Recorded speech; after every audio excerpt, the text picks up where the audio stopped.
Les cinémas forums de Sarreguemines rouvrent leurs portes demain pour une première séance à 13h45. Avec la crise sanitaire, l'établissement avait fermé ses portes le 14 mars dernier. Des travaux d'extension et de rénovation sont toujours en cours, mais le cinéma peut à nouveau accueillir le public dans le respect des mesures sanitaires appliquées au cinéma. Coup dur pour le centre commercial Best de Far-Hébersvillers. Le complexe de loisirs Airtrix ne rouvrira pas ses portes. La société Phare Loisirs qui gère le site vient d'être placée en liquidation judiciaire par le tribunal de commerce de Paris. Avec la crise du coronavirus, l'établissement de jeux indoor avait fermé ses portes en mars dernier et restera désormais clos. La société employait 11 salariés sur le site. Quel avenir pour le site de la CESA ? À l'angle des rues Fulrade et Douaumont existait une fonderie de boîtes de vitesse pour l'industrie automobile. Activité polluante oblige, les sols doivent d'abord être assainis avant une reconversion du terrain. Le PFL en est propriétaire depuis 2002 pour le compte de la ville. Comme voté lors du conseil municipal, c'est à lui de se charger de la dépollution pour 1,5 million d'euros. Les éléments les plus importants, c'est d'assainir le secteur, c'est de le sécuriser et de rendre la communication entre les bâtiments qui ont une vocation liée à l'éducation nationale opérante. Cette relation doit être évidente, on doit pouvoir cheminer en toute sécurité et en tout confort sur cet espace-là. Une fois dépollué, les possibilités de réhabilitation sont multiples. Parmi les projets potentiels, la ville souhaite aménager des installations scolaires, notamment pour le lycée Simon-Lazare et le collège Fulrade.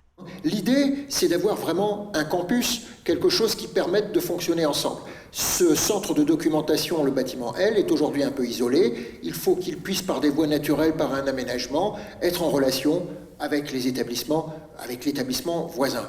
Un appel a été lancé pour l'ancien bâtiment de direction. Une entreprise privée s'est manifestée et pourrait proposer des logements meublés, notamment. D'autres espaces sont encore en discussion.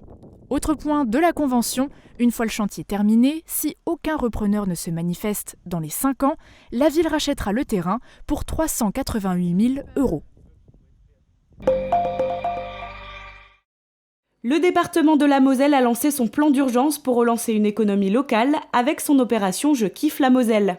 L'une des initiatives de ce plan est d'offrir un chèque cadeau d'une valeur de 50 € aux 48 000 collégiens et collégiennes du département. Ces chèques sont utilisables dans tous les sites touristiques labellisés Qualité Moselle, parmi eux le Centre international d'art verrier de Meisenthal ou encore le parc Tepacap de Beach. La fête foraine débarque à Beach. Plus d'une quinzaine de manèges sur place, et parmi toutes ces attractions, il y en a une, toute nouvelle, qui se détache du paysage à plus de 20 mètres de haut. À la nuit tombée, le monstre d'acier se réveille avec les cris du public. Le Starflyer, armé d'abras articulés d'une force 5G, fait tournoyer les têtes. C'est la famille Kinner qui en est le propriétaire depuis le mois de mars. Un gros investissement qui lui permet de se renouveler, compter plus de 5 heures de montage et des procédures d'entretien et de vérification très lourdes. 16 personnes courageuses peuvent y embarquer, et une fois piégées à l'intérieur, les sensations fortes sont garanties.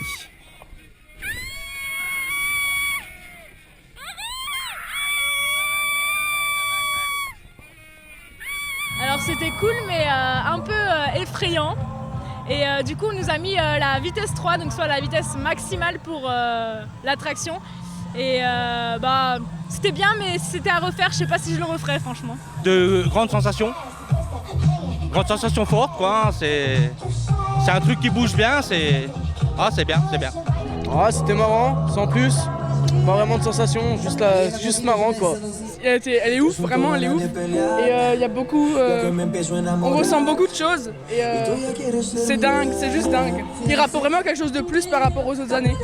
Il est encore mieux. Ça fait des petits papillons dans nos ventres, mais ça va, c'est cool, c'est pas mal, ouais.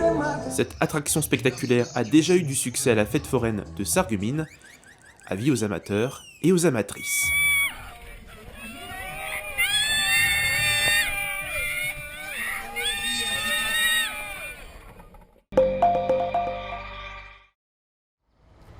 De nouveaux voisins se sont installés rue de Verdun à Sarreguemines, et la porte de leur appart du 6 vous est grande ouverte. Karin Schneider et Hervé Malik se sont lancés ensemble dans une toute nouvelle aventure. Leur boutique est un peu leur seconde maison. Et aussi surprenant que cela puisse paraître, tout peut être acheté. Les vêtements bien sûr, mais aussi la décoration, les meubles ou encore les ustensiles. Et je vous entends déjà poser la question, non, les propriétaires ne sont pas en vente. Le magasin a été lancé après la fin du confinement. C'est en début de cette année qu'on a décidé de vouloir créer une boutique. Alors Karine voulait créer sa boutique à son image, comme elle aurait bien aimé être reçue et ce qu'elle aurait bien aimé découvrir dans une boutique. Donc c'est tout simplement en suivant son instinct qu'on a décidé de faire ce projet.